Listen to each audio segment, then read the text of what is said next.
Sureshu Titijeshu Cha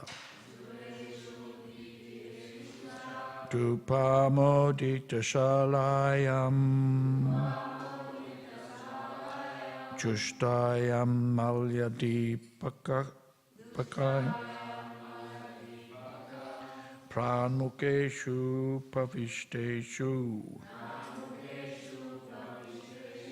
Sureshu Titijeshu Cha Dupamodita Shalayam Justayam Malyadi Pakai Pranmukeshu Pavishteshu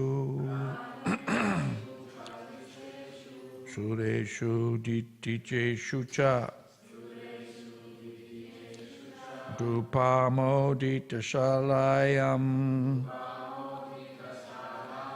Justayam Malyadipakai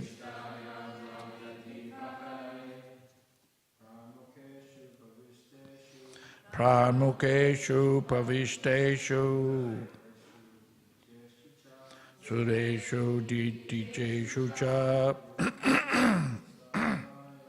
Dupamodita Shalayam Justayam Malyadipakai Pranmukeshu Pavisteshu Sureshu Titijeshu Cha Dupamodita Shalayam Justayam Malyadipakai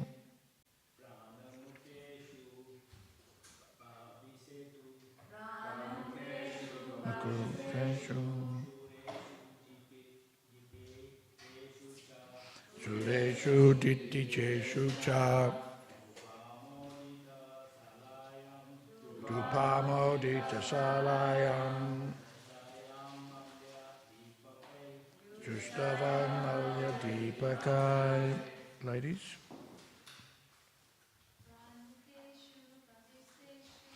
Pramukeshu Pavisteshu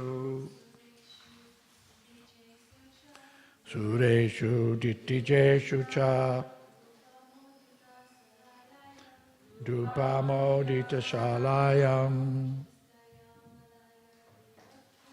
Justayam Malyadipakai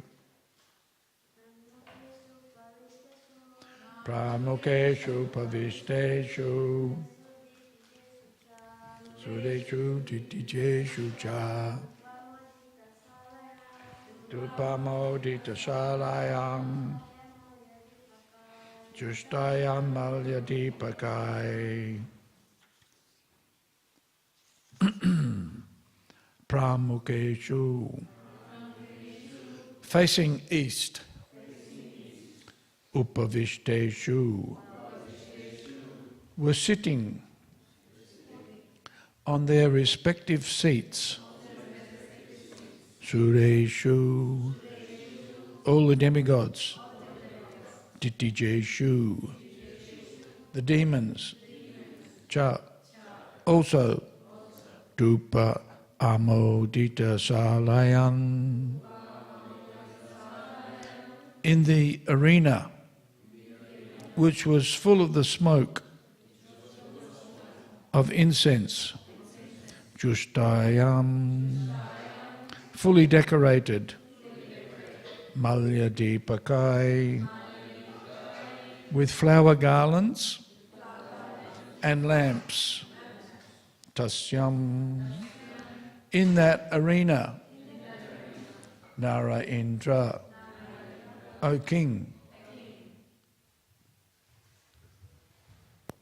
Karaba'uru, having thighs resembling the trunks of elephants.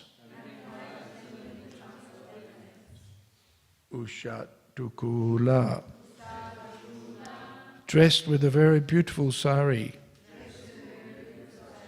Shronitata, because of big hips.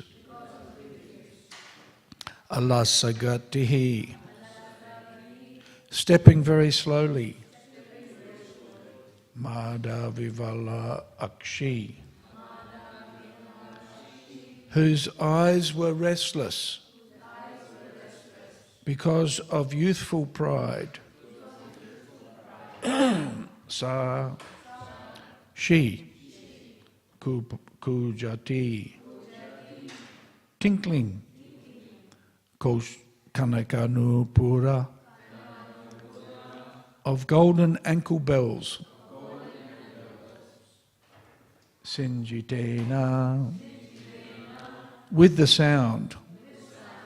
Kumbhashtani, a woman whose breasts were like water jugs. Kalasapanihi, holding a water pot in her hand.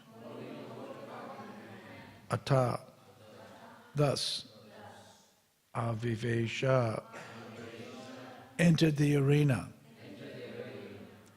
O King, as the demigods and demons sat facing east in an arena fully decorated with flower garlands and lamps and fragrant with the smoke of incense, that woman, dressed in a most beautiful sari, her ankle bells tinkling, entered the arena, walking very slowly because of her big low hips. Her eyes were restless due to youthful pride. Her breasts were like water jugs. Her thighs resembled the trunks of elephants, and she carried a water pot in her hand. Text 18. Her attractive nose and cheeks and her ears adorned with golden earrings made her face very beautiful. As she moved, her sari's border on her breasts moved slightly aside. When the demigods and demons saw these beautiful features of Mohini Murti, who was glancing at them and slightly smiling, they were all completely enchanted. Purport. Srila Vishwanath Chakravarti Thakur remarks here that Mohini Murti is the Supreme Personality of Godhead in a feminine form, and that the goddess of fortune is her associate. This form, assumed by the personality of Godhead, challenged the goddess of fortune. The goddess of fortune is beautiful, but if the Lord accepts the form of a woman, he surpasses the goddess of fortune in beauty. It is not that the goddess of fortune, being female, is the most beautiful. The Lord is so beautiful that he can excel any beautiful goddess of fortune by assuming a female form. Text 19. Demons are by nature crooked like snakes. Therefore, to distribute a share of the nectar to them was not at all feasible, since this would be as dangerous as supplying milk to a snake. Considering this, the Supreme Personality of Godhead, who never falls down, did not deliver a share of nectar to the demons. Purport. It is said, Sarpa krura kala krura, sapat krura tara kalaha. The snake is very crooked and envious, and so also is a person like a demon. Mantro shadhi vasa sarpa kala kena nivaryate. One can bring a snake under control with mantras, herbs and drugs, but an envious and crooked person cannot be brought under control by any means. Considering this logic, the Supreme Personality of Godhead thought it unwise to distribute nectar to the demons. Om Ajnana Timirandasya Gananjana Salakaya Chakshurun Militam Jena Tasmaye Shri Gurave Namaha Shri Chaitanya Manobishtam Stapitam Dena Bhutale Swayam rupa kada mahyam dadati svapadantikam mukam karoti vachalam pangum langayate garim yat kripatamaham bande Shri Gurum Dinatarinam.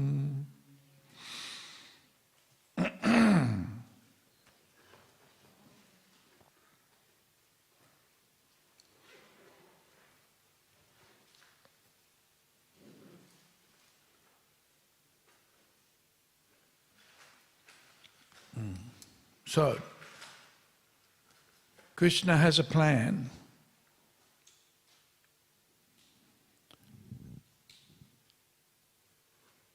He apparently favors the devotees or the devatas because their mood, their purpose is the same, their mood is the same as that of the Lord, which is basically to create an auspicious situation for everybody within the creation, within the universe, and to give everybody an opportunity to make advancement, spiritual advancement. And the demons, unfortunately, their purpose is the opposite to the plans of the Lord.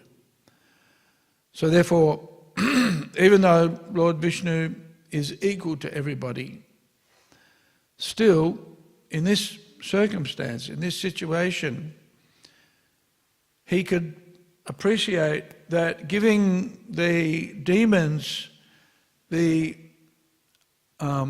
nectar would be contrary to his purposes. And it would just empower the demons to be more of a nonsense, to create more of a disturbance. So therefore, the Lord appeared as Mohini Murti in order to bewilder the minds of everybody really. That's why she's called Mohini Murti. And so Prabhupada makes a point here, he's echoing Vishwanath Chakravarti Thakur's explanation that ordinarily it would be understood that the goddess of fortune, Lakshmi, is the most beautiful. But that's clarified here. The Lord is actually the most beautiful. So when he appears in a feminine form, then he's more attractive than Lakshmi, or the goddess of fortune. And of course everybody's looking for the favour and the blessings of the goddess of fortune. But as is pointed out in earlier verses,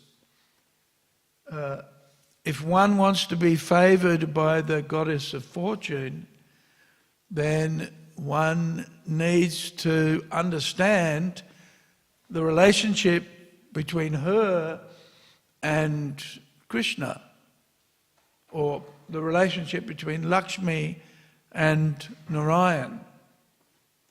And a proper understanding is to appreciate that Lakshmi is eternally possessed and owned and controlled by the Lord, by Lord Vishnu or Narayan.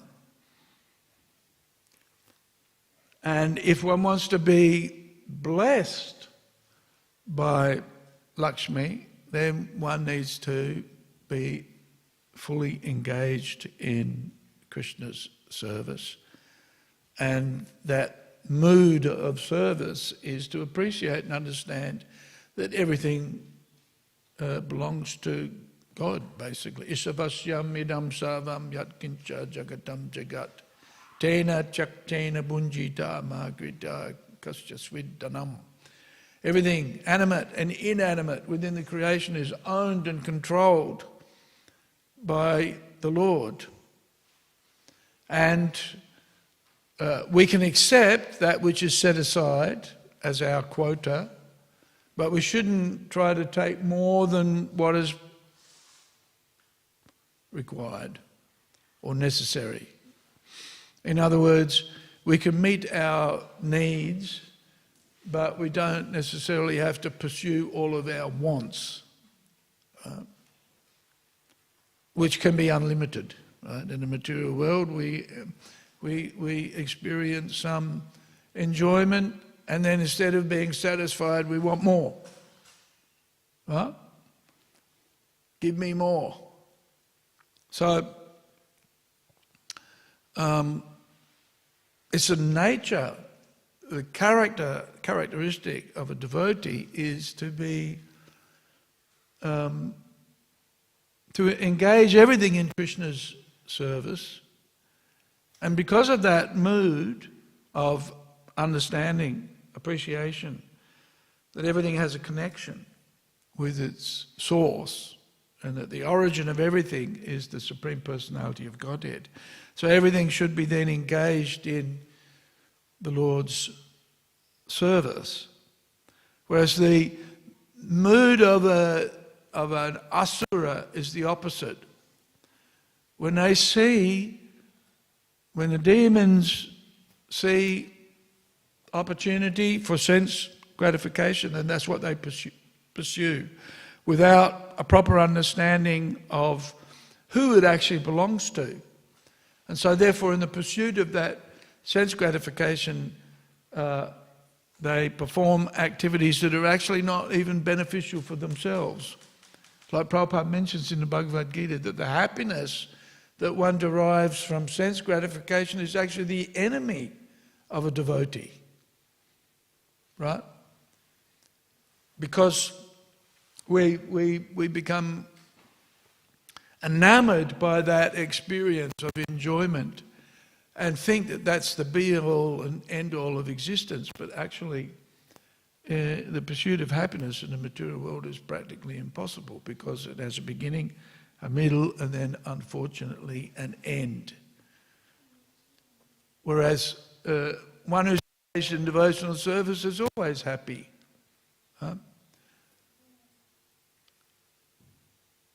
Understand, what is it? Prabhupada explains. Bhaktaram jagya tapasam sarva loka maheshvaram suridam sarvabhutanam gyatva mam shantim richati.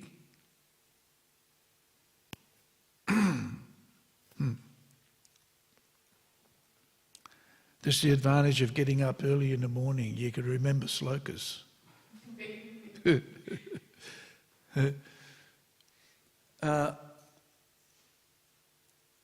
There's such a thing as not enough sleep, and there's too much sleep too. Right? It makes you muddle-headed, right?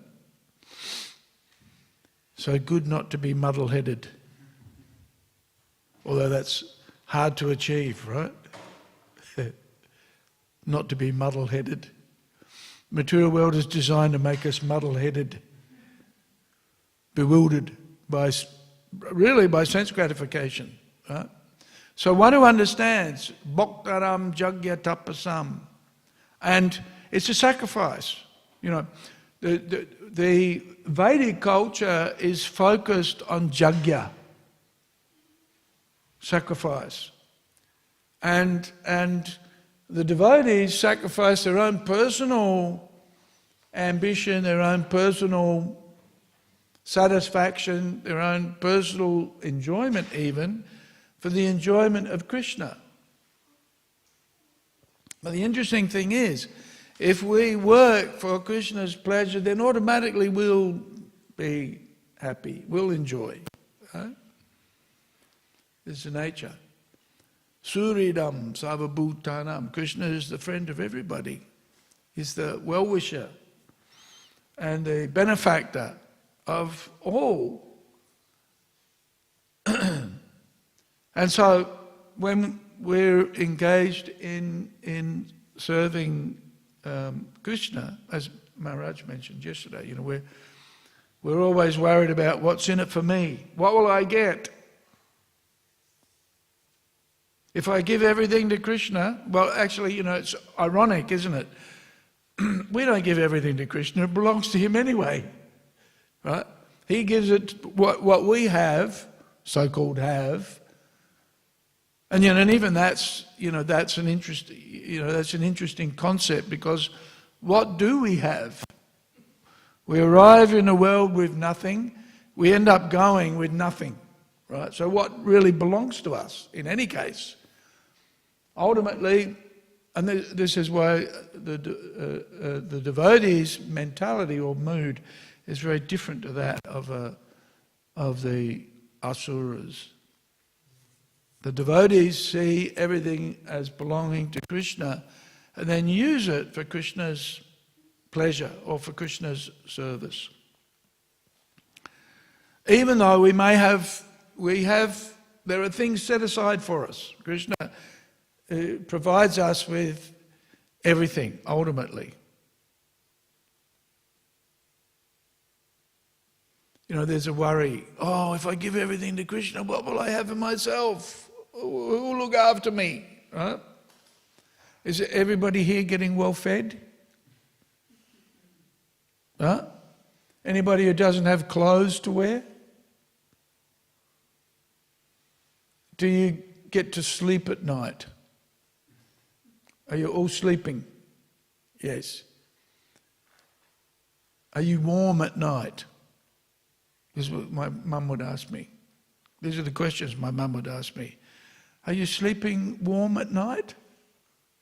If you're sleeping warm at night, then everything's okay. And you're getting something to eat in the morning. So, even though we're giving everything to Krishna, or recognizing, it's not giving everything to Krishna, recognizing that everything belongs to Krishna in the first place. And then we use it in Krishna's service. That's actually the right mood. So the devotees have that mood, whereas the demons have another mood. That mood of service, really, that's the defining characteristic of a devotee, is their service attitude.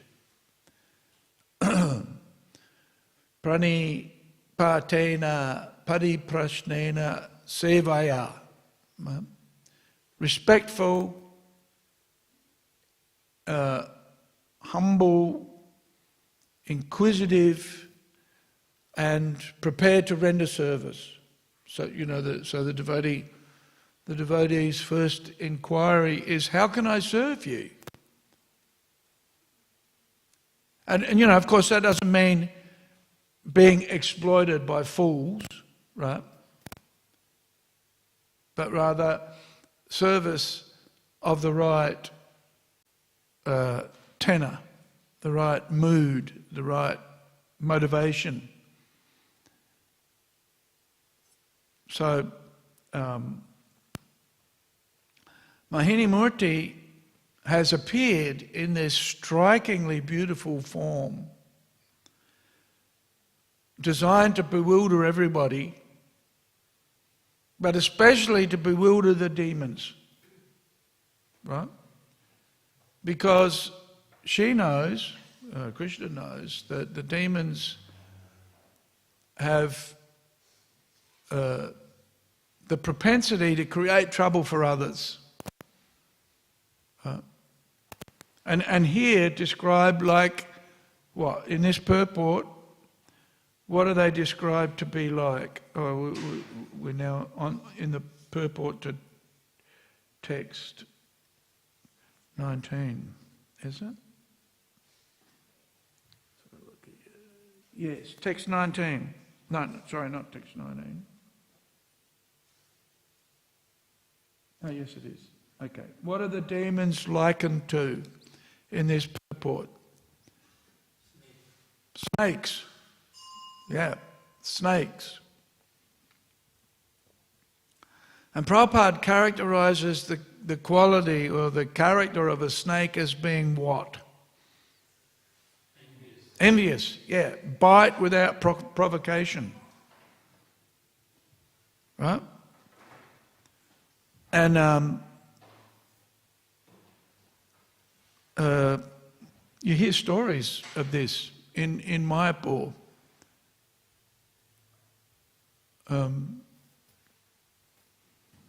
Snakes biting someone while they're sleeping.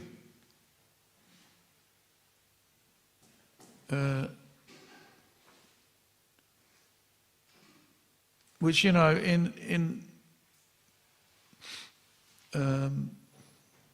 snakes in Australia don't go and bite you. They stay well clear of you. If you get bitten by a snake, you got too close. You definitely. But I've heard Bhavananda used to tell this story of how in the village in Mayapur, the family generally tend to sleep together, right? And he explained how one child, a twin I think it was sleeping in the midst of the parents of the family, and the snake bit that child. So this characteristic of a snake is very what's the word? Nasty, right? Biting without provocation. So that kind of that exemplifies the mood of a demon. Huh? In fact, it's mentioned here, a human being like that is worse than a snake. There are snake charmers in India. You see them; they can play that like a shanai. They play that instrument, and they can control the movement of a snake. Or snakes can even be, you know, the bite of a snake can be cured by herbs and mantras. But an envious person can't be cured. What does Prabhupada say here? One can bring a snake under control with mantras, herbs and drugs, but an envious and crooked person cannot be brought under control by any means. Well,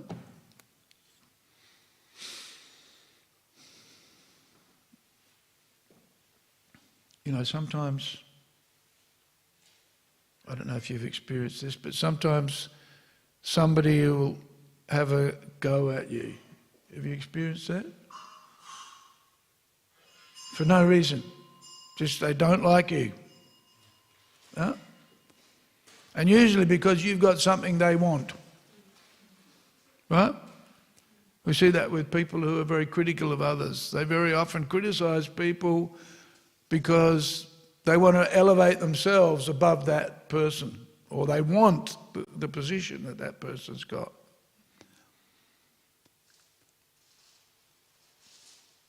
And so, you know, you're scratching your head thinking, what's going on here? And then you have to, you know, it's hard to come to that conclusion, at least for me anyway. Why would, you know, you sort of scratching your head thinking, why is that person so nasty? You have that experience? Yeah. Doesn't happen all the time.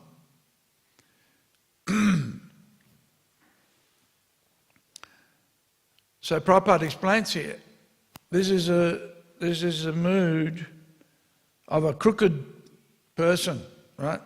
And because a snake is crooked, they're likened to a snake. And they'll bite you.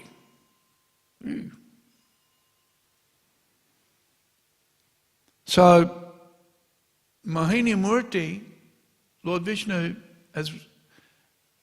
understands the mood of the demons, and they're primarily motivated out of envy, and because of their enviousness, their actions are detrimental to others. Whereas a devotee acts in a way that everybody will benefit, ultimately bringing everybody to their relationship with Krishna. But the demons don't like that. They're against the principle of surrender, whereas the devotees are always encouraging surrender to the Lord. So because of that mentality characteristic of the demons, Mohini Murti is not going to give them any nectar. Right? And so the main purpose for appearing as a beautiful woman is to bewilder the minds of the demons. Right? They want to enjoy even Krishna when he appears in the form of Mohini. Whereas the devotees want to see that Krishna's enjoying, even if it means some sacrifice on their part. Because ultimately they appreciate and understand some sacrifice is required. If you want anything beneficial, you have to work for it. Right?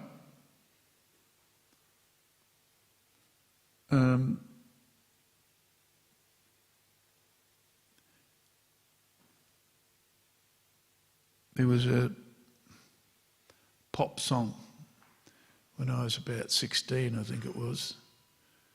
Ringo Starr, who was a Beatle, by the way. And the title of the song was, "It Don't Come Easy," right? Nothing in life comes easy. Or if it does, then you've worked hard at a previous life to get it. So anything desirable requires some effort. Right? Anything. Anything requires effort. But the interesting thing is, when we put ourselves out to serve Krishna, then we also become, Krishna's pleased, we also become happy and satisfied and comfortable with ourselves. When we're looking for things, material enjoyment, all it does, the pursuance of material enjoyment just creates a further feverish kind of mentality. So got to do this, got to do that, got to do the other thing, and never happy and never satisfied.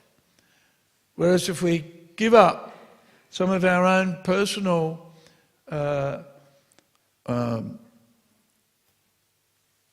satisfaction and we sacrifice that for the benefit of the devotees and for the benefit of Krishna ultimately, for the pleasure of the devotees, and especially the spiritual master and Krishna, then we become peaceful and satisfied and happy. And that mood, that mentality of a devotee is very attractive actually.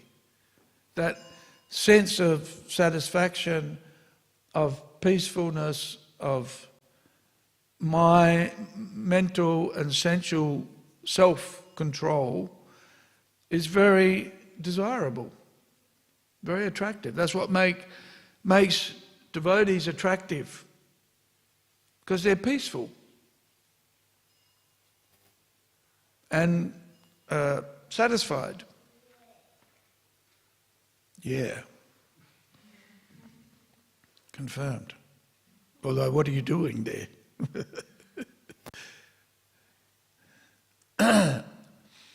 Yeah, so interesting. The demons are being cheated, right? And so there's those who might criticize, how come Mohini Murti is cheating?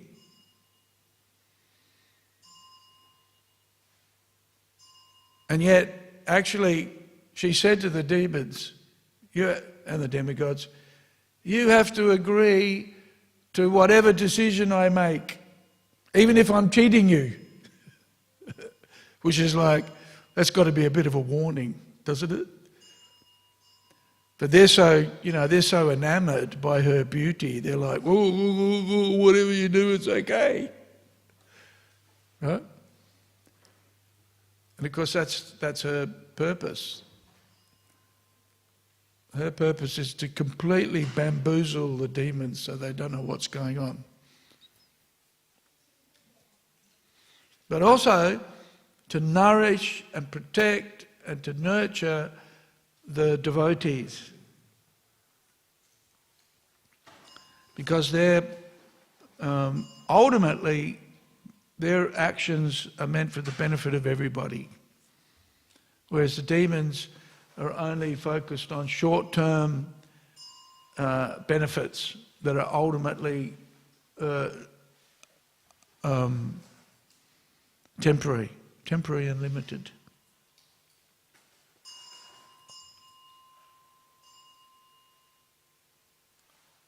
So this service attitude, the mood of service is what's required to curb that envious nature. And if one cultivates that mood, that service attitude, that will naturally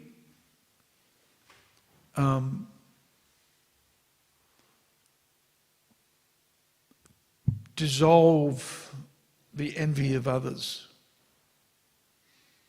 Very important, actually. Service. Have the right service attitude.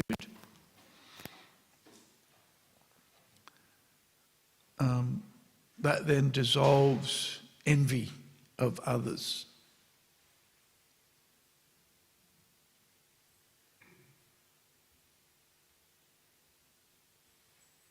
And that's very pleasing to Krishna. When somebody else gets recognition or some benefit, we shouldn't think, how come he got it or she got it and I didn't? Right? That's envy. Especially if somebody has something that we want and we don't want them to have it. Right? We can share. There's plenty. There's enough of everything to share. But envy means if somebody else has got it, we don't want them to have it, we want it and we'll take it off them. Right? So we have to be careful of that kind of mood and appreciate that if we're envious of others, and Krishna's not very happy with that. The opposite is that preparedness to render service, whether you get recognition or not. Right? Nadanam najanam nasundarim kavitam va jagadisha kamaye mama jamani jamaneshwari bhavatad bhakti oitiki twai. Our motivation for rendering service should be free from any personal benefit. Then you can be happy. I got recognition, I didn't get recognition, it doesn't matter.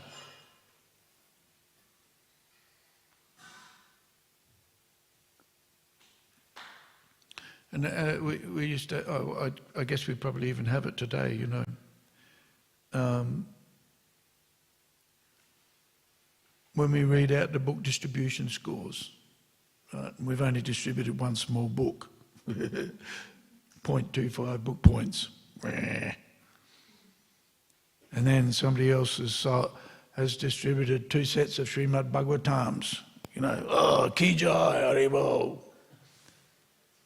We have to be careful of that, because what happens is we then think, 2 sets of Bhagavatams, the most advanced devotee.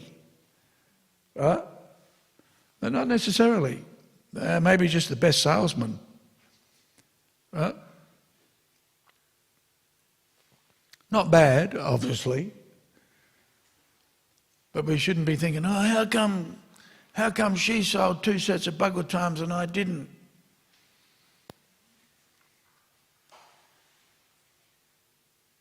This is the kind of enviousness that can manifest in the devotee community. you got more jais than I did. So we have to be careful.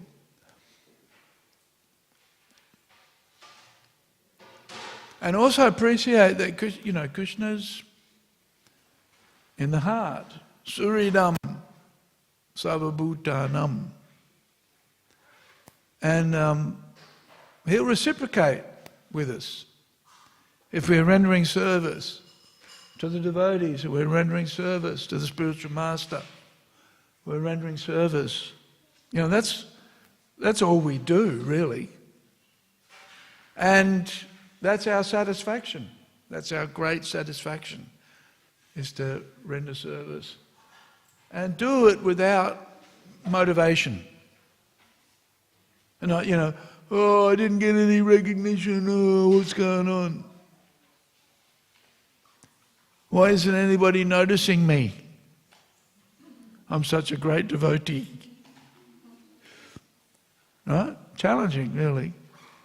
The big devotee is a little devotee. And the little devotee is the big devotee. That's the irony, right? Big devotee. No, little devotee. Hare Krishna.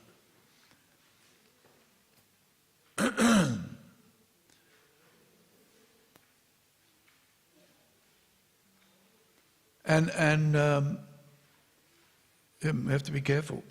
Keep the service attitude, avoid the enviousness of others.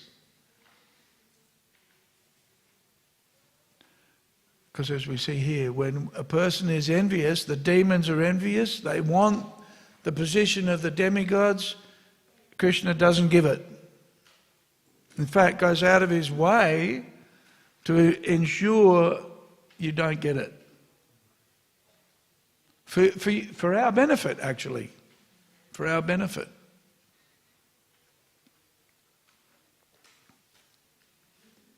So it's really very interesting. Why did Mohini Murti appear? Why does the Lord appear in the form of the most beautiful woman? To bewilder the demons. Right? So they won't get the nectar, because she knows that they'll misuse it. They'll misuse it.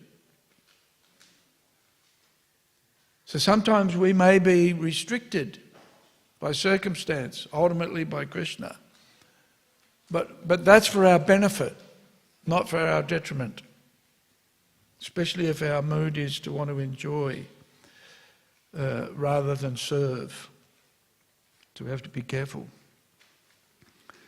Maintain the service attitude and not look for benefits. But automatically we'll be looked after. And very often Krishna will give more than we anticipated, actually. That's the irony. If we maintain a service attitude and keep our focus on pleasing Krishna, then we end up with more than we expected. more than we could. Like Prabhupada gives the example. How much can you hold on to when Lord Vishnu has 10 arms? Right? And he can take away much more than you can hold. Right? But then when he gives, then what can you hold with your 2 arms that he's giving with 10?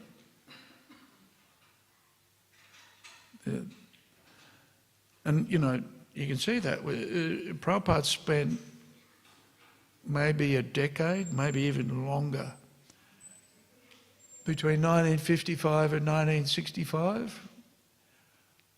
Oh, very difficult, extremely difficult years for Prabhupada. Extremely difficult. You know, austerities that we probably couldn't bear. No money, no benefactors, always struggling to print the Back to Godhead, struggling to print books.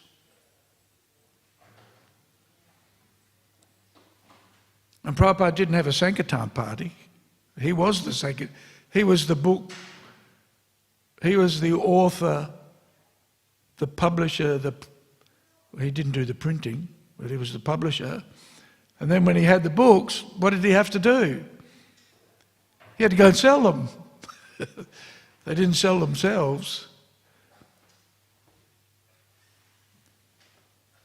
You know, it wasn't until the 70s that Prabhupada had disciples who would then distribute his books. Right? So Prabhupada's appreciation of, you know,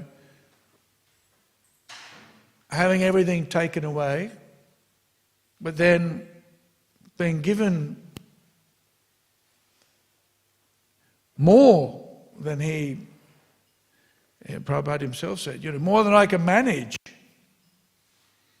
ISKCON got to a point where Prabhupada just couldn't, it exploded. The Hare Krishna movement exploded, and Prabhupada couldn't, you know, it was all happening by Krishna's mercy, effectively. And Prabhupada appreciated that. So we give to Krishna and it appears like we're giving up more than we've got. Not that we've got anything anyway. But then when we engage in devotional service with that mood of appreciating that actually everything belongs to Krishna anyway, it's his, so it should be used in his service, then Krishna will give more than we can manage.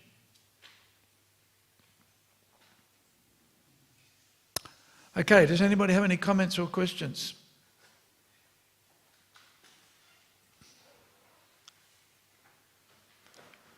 Sylvia, you don't have a question, do you?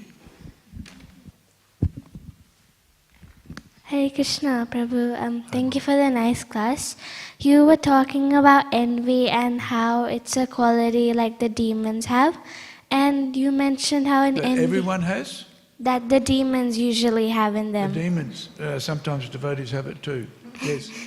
And how you mentioned that in envy there's competition to show that I'm above this person. Yes. So my question is, sometimes we see in our spiritual life also, to please Lord Krishna, we may have a competition like with other devotees, like the gopis. Whenever they try to please Krishna, they would have a spiritual competition among themselves. Yes. So how can we differentiate between like a spiritual competition, a healthy motivational competition, or a competition with envy mixed?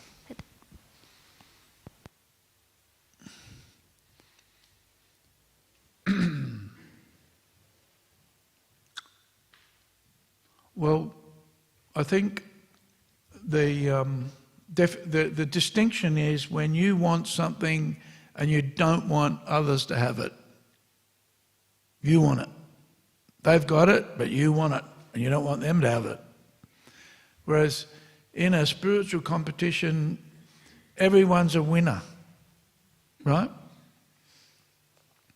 And there's appreciation and encouragement of others. So if somebody else is making, they sold more books than you, you're happy, right? You're happy. And if you sold less books, you're still happy, because we're serving the Prabhupada and the Guru, spiritual master. Ultimately, we're serving Krishna. So there's appreciation, and there's appreciation of difference, right?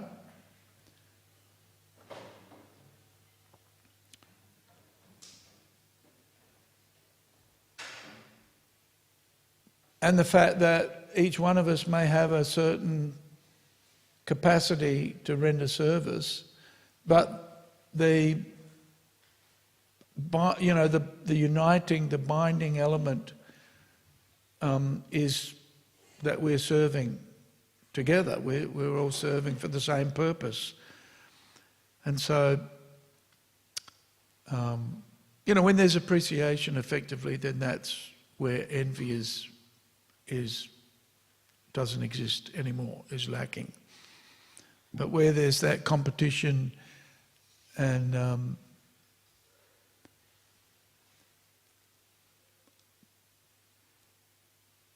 wanting it for yourself and not for others. Have you ever felt like that? Huh? Sometimes. Well, at least you're honest. Yeah. That's right, we do. We feel like that sometimes. How come that demon got Krishna's mercy?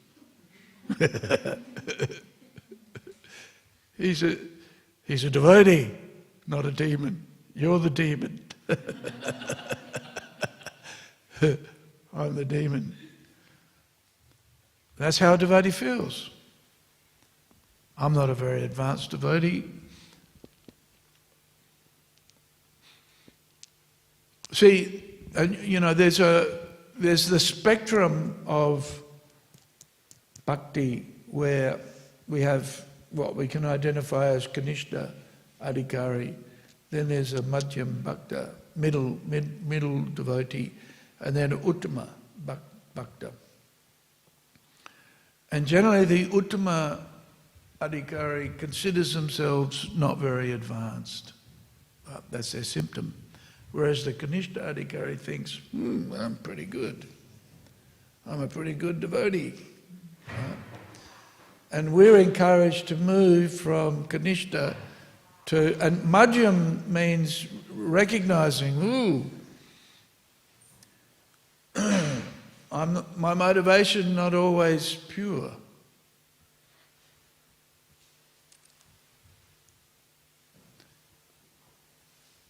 And so the measurement of advancement is in mood or motivation, really. That's, again, the service attitude.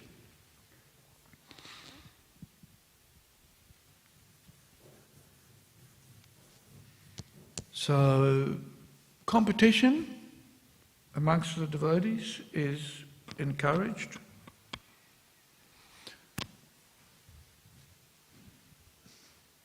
Just like you did that dance at the Janmashtami cultural program, right?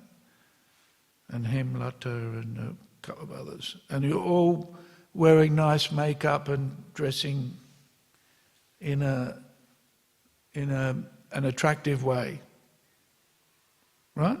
So there's a bit of competition there to see who's going to be the most beautiful, right? But all together, combined together was a very pleasing, and working when you're dancing together, you've got to work cooperatively, right? No competition in that environment. So on the one hand, a bit of competition, on the other hand, working together cooperatively. So that ended up being a very attractive and pleasing performance that everybody was happy with. Right? You were happy? Yeah. We were all happy, you were happy, everybody was happy. So, a little bit of competition, but at the same time, cooperation.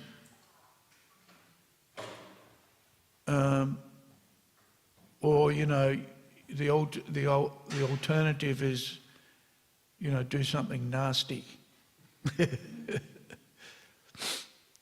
Just despite the others.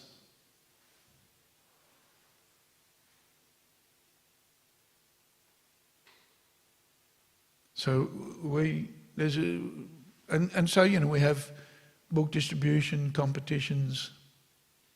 It's interesting to note, you know, Anita's now turning up and she's selling a lot of books. It's going to be interesting to see the competition between her and Mahalakshmi. And at the moment, Mahalakshmi and Anita are good friends. Let's see how long that lasts for.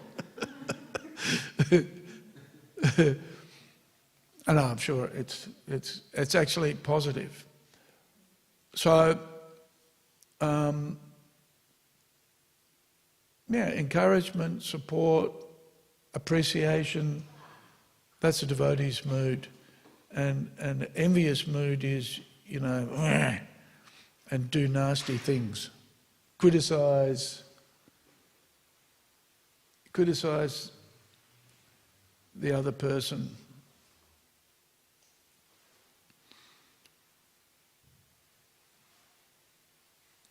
And do nasty things to them.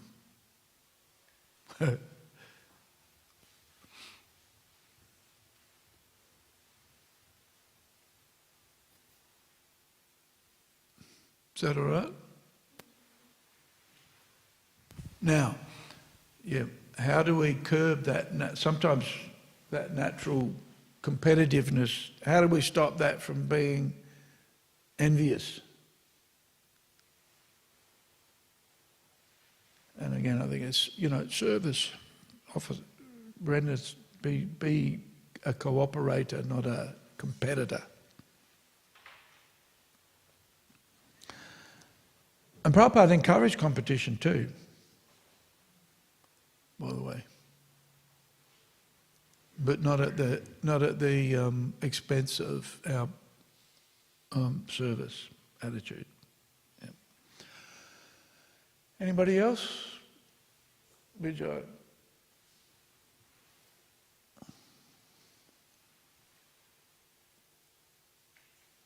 Hare Krishna, Prabhu, thank you for the nice class. When there is a devotee, he's performing service in the attitude of, like, what's in it for me? Okay? Is that still beneficial for the devotee for advancing spiritually or not? Is it beneficial? Depends on what you consider good for yourself. So we may engage in some service which is challenging and even difficult and be successful, but then get a bit puffed up. Oh, look, I was successful and everybody said, you know, Jai, when I distributed a book or two, right? So that may not be that beneficial for us, right? So we've got to be careful. Maintain the service attitude, appreciate that there are benefits, you know, because in a devotee community, the competition becomes different, right? We used to have a competition in the Brahmacharya ashram to see who woke up first and got into the temple room to chant their rounds, right? And the person who got into the temple room first and was chanting the rounds before everybody else, he's the most advanced, right? But not necessarily, right? So, our level of competition has to be adjusted.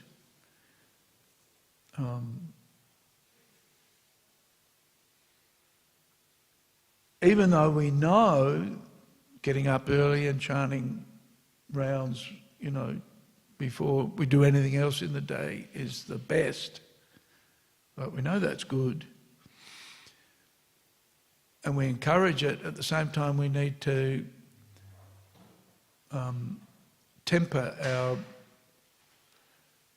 our expectations with, again, service attitude. I think that's it.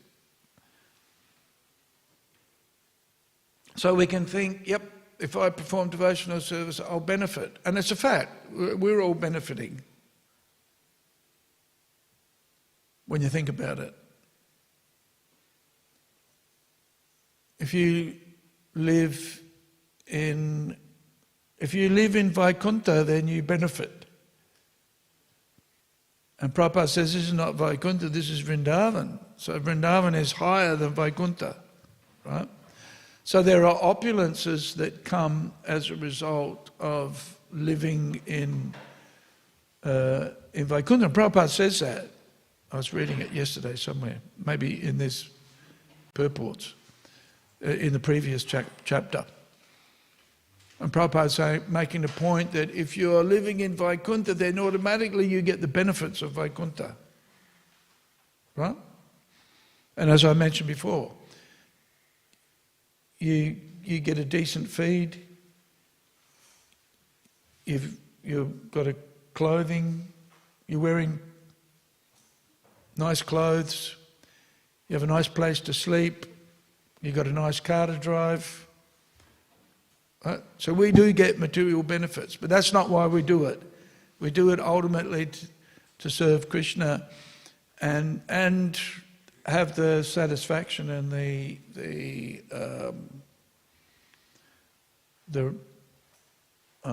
release, if you like, from that anxiety of having to worry about how to maintain yourself, right? Which is a lot of people's worry, anxiety. Especially if you're living in the ashram. What worries do you have?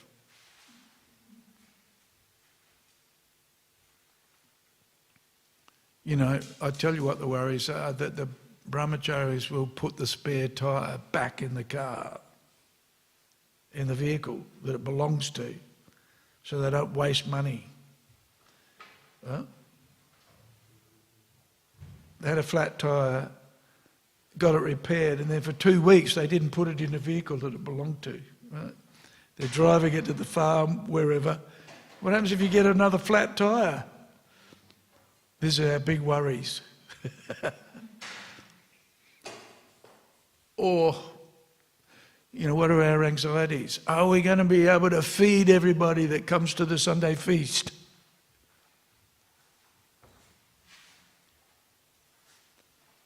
So these are, some of our worries, anxieties. One of my anxieties at the moment is, why are the lamps that are shining on the backdrop so bright?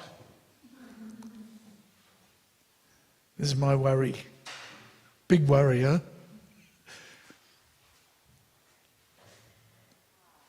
You know why that's a problem? Why is that a problem? The deity should be bright. Yeah.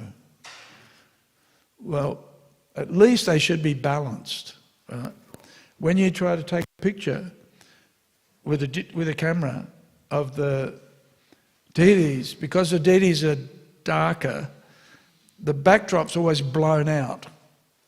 But when we look at it with our eyes, the human eye is very powerful, amazing design. Right? In fact, all of these lights are yellow, right? But when you look at the wall, you see white.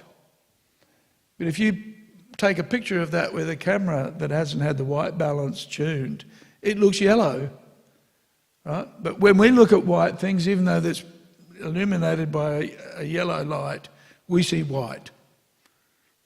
This is just, it goes on up in here, in our brains, all this calibration. So when we look at the deities, we can kind of see, but you can see how bright it is, right? And a digital camera, even a regular camera, if you took a picture of that, the backdrop would be blown out. So we got $70,000 to install cameras so that we can stream the darshan. But the image is always blown out at the back. So the darshan's not very good. This week I'm going to be talking to the lighting experts so that we can balance, bring up the deities so they look bright, and tone the backdrop down so that when we take a picture, it's all balanced. This is our big worry. This is our anxiety. So when you serve Krishna, there certainly will be some anxiety, right? But it's not personal anxiety, it's anxiety for serving. And you know, we benefit. We naturally benefit from being a devotee.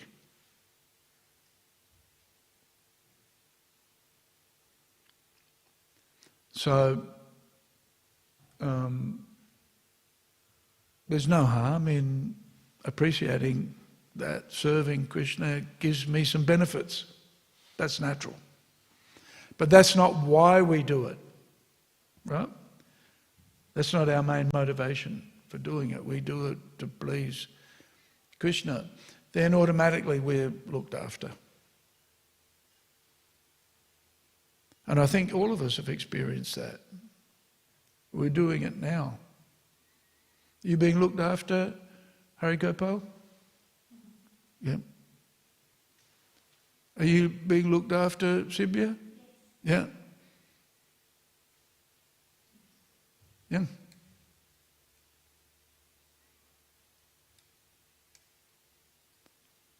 Krishna never not looked after a devotee, even when there's apparent difficulties and even negative effects, like Maharaj Parikshit, for example, right?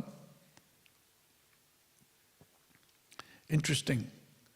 Maharaj Parikshit was cursed to die in 7 days, right? So we'd be thinking, oh no, what? He's a saintly king, he's a devotee, why wasn't he protected? But actually Maharaj Parikshit could have countered the curse of Shringi, but he didn't. He took it as a blessing, right? So that's very advanced, right?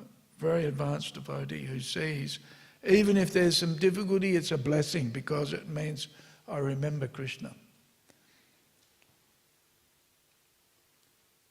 And I'll eventually be again engaged in service wherever I happen to be. Why Prabhupada mentions, sometimes Prabhupada says, the purpose of the human form of life is to go back to Godhead. How many times have you heard Prabhupada say that? Many times, right? But then sometimes Prabhupada says the devotee doesn't worry about going back to Godhead. He's happy to stay in the material world. Huh? So that's, there's an interesting dichotomy. They can easily be resolved by that mood of service and appreciating Krishna's protection even in the most difficult of circumstances. Okay, let's call it breakfast time. Granthrai Śrīmad Bhāgavatam ki jai, Srila Prabhupada ki jai, Gaura Bhakta Vrinda ki jai, Hare Krishna.